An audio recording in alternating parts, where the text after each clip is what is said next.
உண்மைதான்.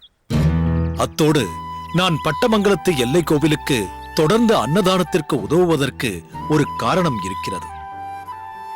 நான் என்னதான் பாகனேரி கோயிலில் அன்னம் பாலிக்கும் அறச்செயலை செய்தாலும் அங்கு உண்பவர்கள் பாகனேரியைச் சேர்ந்த மக்கள்தான். ஆனால் இங்கோ எங்கிருந்தோ பல பேர் வருகிறார்கள்.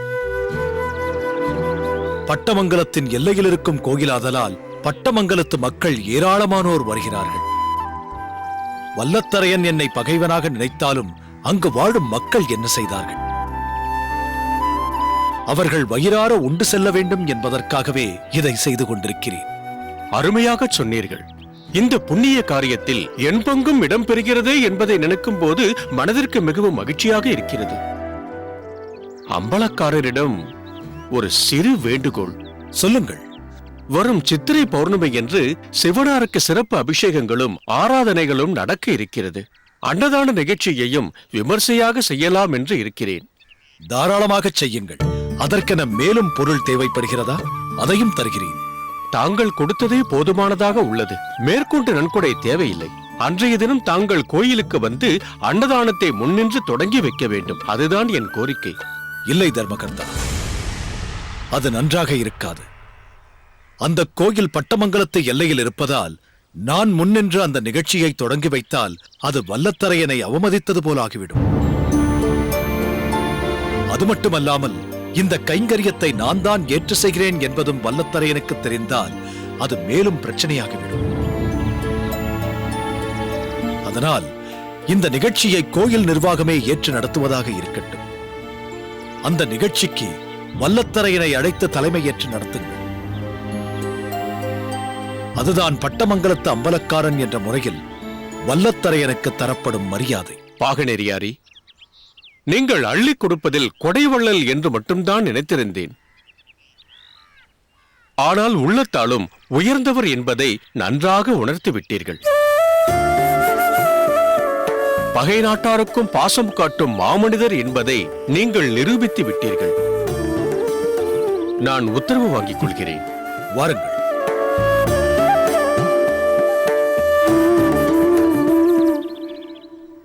அடடே, வைரமுத்தா! வா வைரமுத்தா.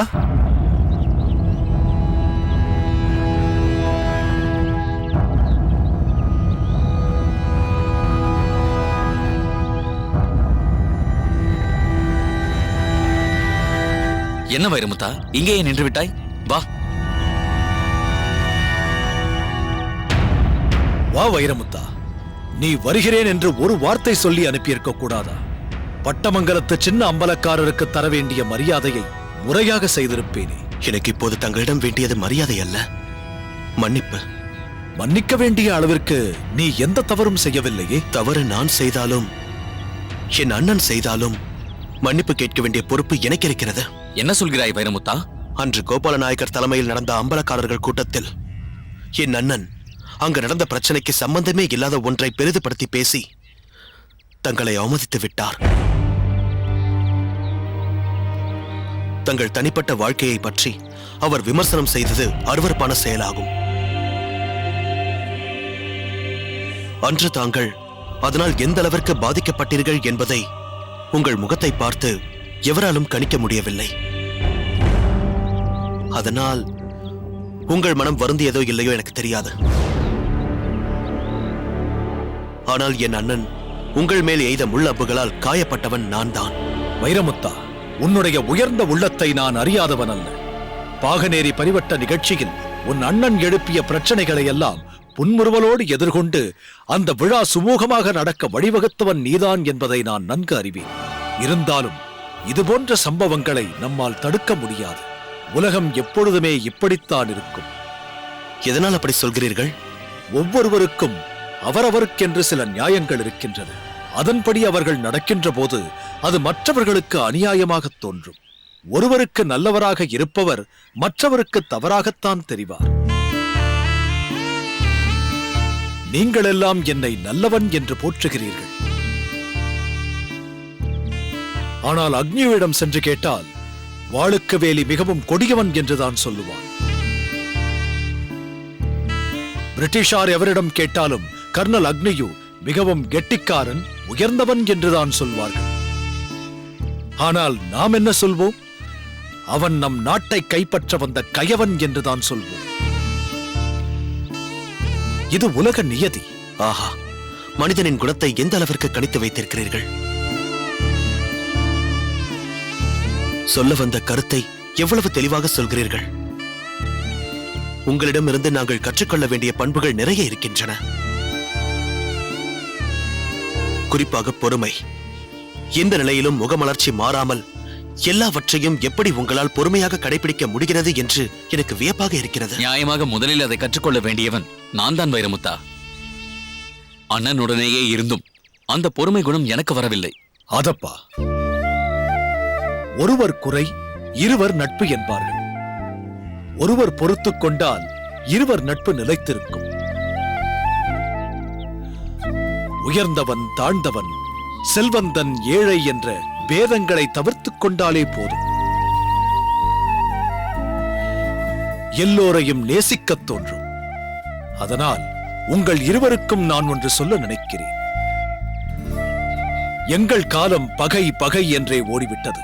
வல்லத்தரையன் என் மீது கொண்ட பகை அர்த்தமற்றது என்று எவ்வளவோ வகையில் புரிய வைக்க முயன்றும் அதை உணரும் நிலையில் வல்லத்தரையன் இல்லை. உங்கள் காலத்தில் நீங்களாவது நல்ல நண்பர்களாக, ஒருவருக்கொருவர் அன்பு பாராட்டுபவர்களாக இருக்க வேண்டும். அண்ணா, உங்கள் அறிவுரைப்படியே நடந்து கொள்வேன். நானும் வைரமுத்தனும் என்றென்றும் நல்ல நண்பர்களாக விளங்குவோம். நண்பர்களாக என்ன, உங்கள் குடும்பத்தின் உறவினனாக இருப்பதுதான் என் எண்ணம், ஆசை எல்லாம். என்ன யோசிக்கிறீர்கள்? என்னை உங்கள் குடும்பத்தில் ஒருவனாக ஏற்றுக்கொள்ள மாட்டீர்களா? ஏன் ஏற்றுக்கொள்ளாமல்? நிச்சயம் ஏற்றுக்கொள்வோம். தமிழனாக பிறந்த ஒவ்வொருவரும் தமிழ்த்தாயின் புதல்வர்கள் தானே. அதனால் அவர்கள் ஒவ்வொருவரும் உறவினர்கள் தானே. அவ்வகையில் நீயும் எங்கள் குடும்பத்தில் ஒருவன்தான். அதப்பா, வைரமுத்தனை அழைத்துச் சென்று விருந்தோம்பல் செய்ய ஏற்பாடு செய். இல்லை,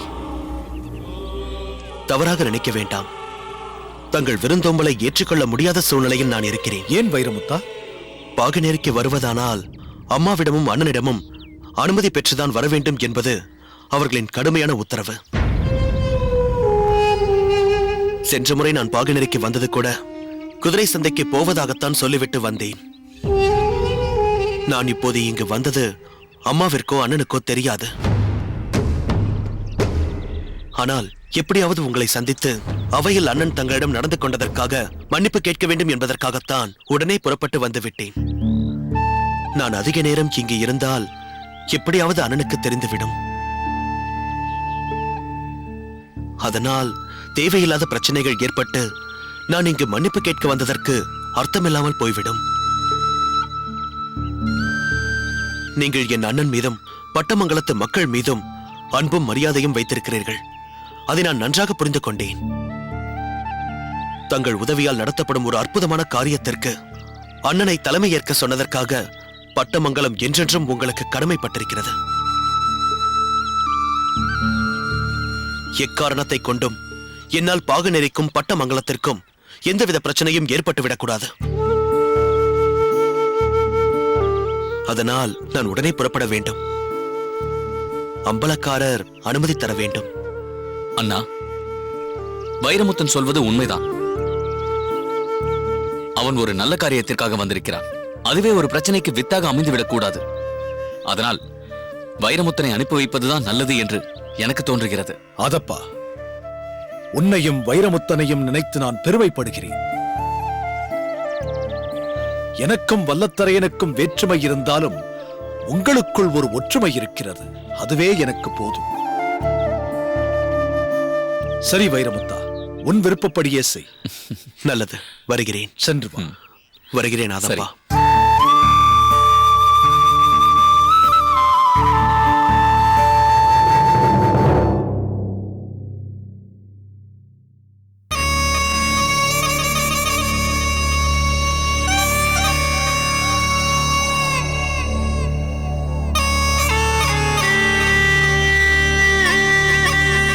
ஜம்புலிங்கம், நீ எதற்கு இங்கு வந்தாய்?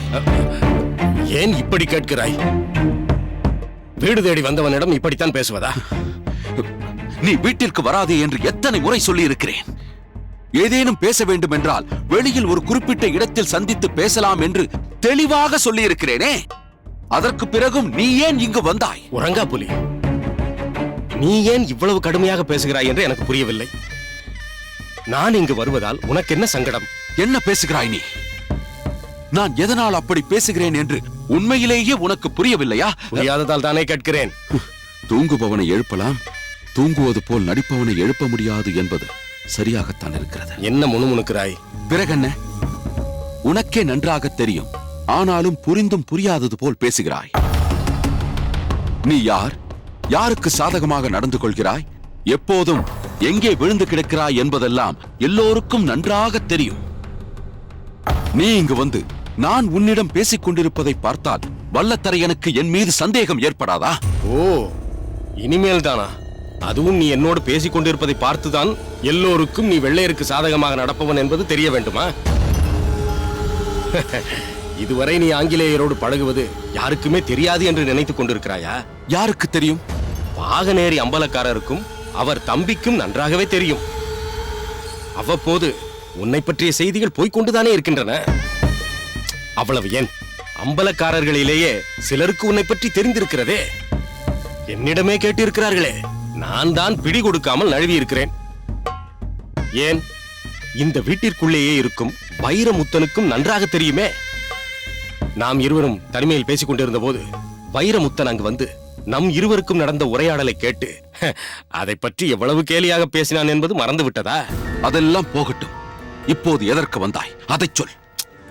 நீ எப்படி உன்னை பற்றி நாம் வெள்ளையருக்கு சாதகமாக நடப்பவன் என்பது யாருக்கும் தெரியாது என்று நினைத்துக் கொண்டிருக்கிறாயோ, அதே போல்தான் அந்த கர்னல் அக்னியும் நினைத்துக் கொண்டிருக்கிறார்.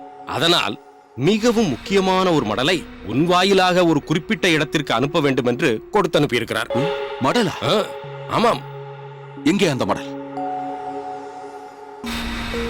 இதுதான் அந்த மடல். கர்னல் என்னை நம்பி கொடுத்து அனுப்பியதை உன்னிடம் ஒப்படைத்து விட்டேன். அது எனக்கு தெரியும். இந்த மடலை உன்னிடம் தந்த கர்னல் இது எங்கே போய் சேர வேண்டுமோ அந்த இடத்திற்கு நீயே எடுத்துச் செல் என்று ஏன் சொல்லவில்லை? ஏனென்றால் உனக்கு அந்த தகுதி கிடையாதென்று அவருக்கே தெரியும். அது மட்டுமல்ல, இடையில் எந்த இடையூறு வந்தாலும் எதிர்த்து நின்று போராடி குறித்த நேரத்தில் குறித்த இடத்தில் சேர்க்கக்கூடிய திறமை என் ஒருவனுக்குத்தான் உண்டு என்பதும் அந்த அக்னியுவுக்கு நன்றாக தெரியும். அதனால்தான் மடலை உன்னிடம் கொடுத்தாலும் அதை என்னிடம் சேர்க்கும்படி சொல்லியிருக்கிறார். அப்படியே இருக்கட்டும் அப்பா. நீ பெரிய வீரன் என்று நானும் ஒப்புக்கொள்கிறேன். நான் ஏதோ ஒரு ஊருக்கு ஜமீன்தார் என்றாலும் போருக்கெல்லாம் போனதில்லை. நீ அம்பலக்காரர்களில் ஒருவராய் இருப்பதால் வாளேந்தி போர் புரியும் ஆற்றல் படைத்தவன் என்பதை நான் ஏற்றுக்கொள்கிறேன். இப்போதாவது புரிந்து கொண்டாயா? இரு இரு, என்ன செய்கிறாய்? மடலை பிரித்து படிக்கப் போகிறேன். அப்போதுதானே இது யாருக்கு எழுதப்பட்டிருக்கிறது, எங்கே கொண்டு போய் சேர்க்க வேண்டும் என்பதெல்லாம் தெரியும். இதோ பார், அக்னியும் என்னை நம்பி கொடுத்த மடல் என்பதால் நான் அதை பிரிக்க கூட இல்லை.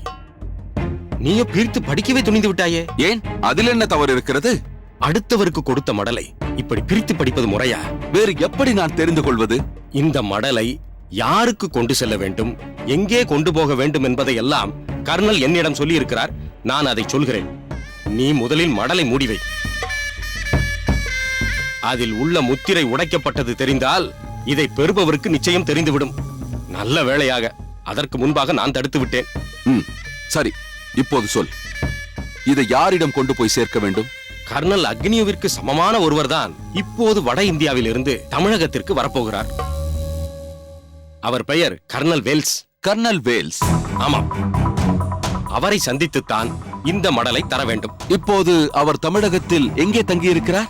இன்னும் தமிழகத்திற்கு வந்து சேரவே இல்லை. பிறகு யாரிடம் இந்த மடலை தருவது? கர்னல் வேல்ஸ் நாளை மாலை கப்பலில் கோழிக்கோட்டிற்கு வந்து சேருகிறார். ஆங்கிலேயர் கோழிக்கோட்டை காலிக்கட் என்று உச்சரிக்கிறார்கள். அப்படியானால் நான் கேரளத்தில் உள்ள அந்த துறைமுகத்திற்கு செல்ல வேண்டும் என்று சொல். அதேதான். அதோடு இந்த மடலில் அவர் எந்த இடத்திற்கு வந்து முகாம் அமைக்க வேண்டும் என்ற விவரம் எழுதப்பட்டிருக்கிறதாம். அந்த இடத்திற்கு நீயே உடன் இருந்து அழைத்துச் செல்ல வேண்டும். அதற்கென்ன, அப்படியே செய்கிறேன். ஜம்புலிங்கம், ஒரு சந்தேகம். என்ன? அந்த வேல்ஸ் ஏன் கடல் மார்க்கமாக கோழிக்கோடு வர வேண்டும்? நிலமார்க்கமாகவே தமிழகத்திற்கு வரலாமே. வங்காளத்தில் இருந்து கடல் மார்க்கமாக கப்பலில் வந்தால் விரைவாக வந்து சேர்ந்து இங்கு வந்து விடலாம். நிலமார்க்கமாக வந்தால் பல நாட்கள் ஆகும். ஓ, அதுவும் சரிதான். நான் இப்பொழுதே புறப்பட்டால்தான் உரிய நேரத்திற்கு முன்பே அங்கு சென்று காத்திருக்க முடியும். நீ புறப்படு. அக்னியு சொன்னபடி நான் செய்துவிட்டு வருவேன் என்று அவரிடம் சொல். ஆகட்டும், வருகிறேன்.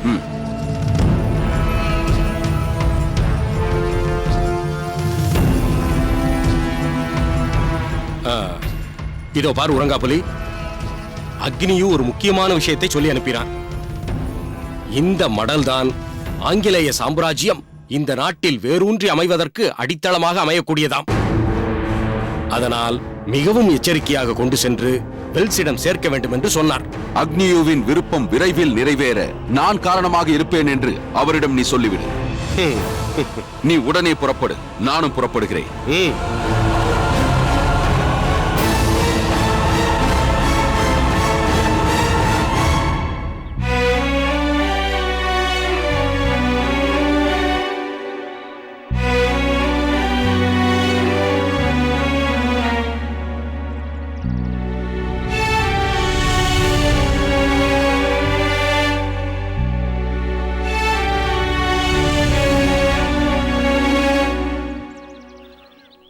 வடிவு,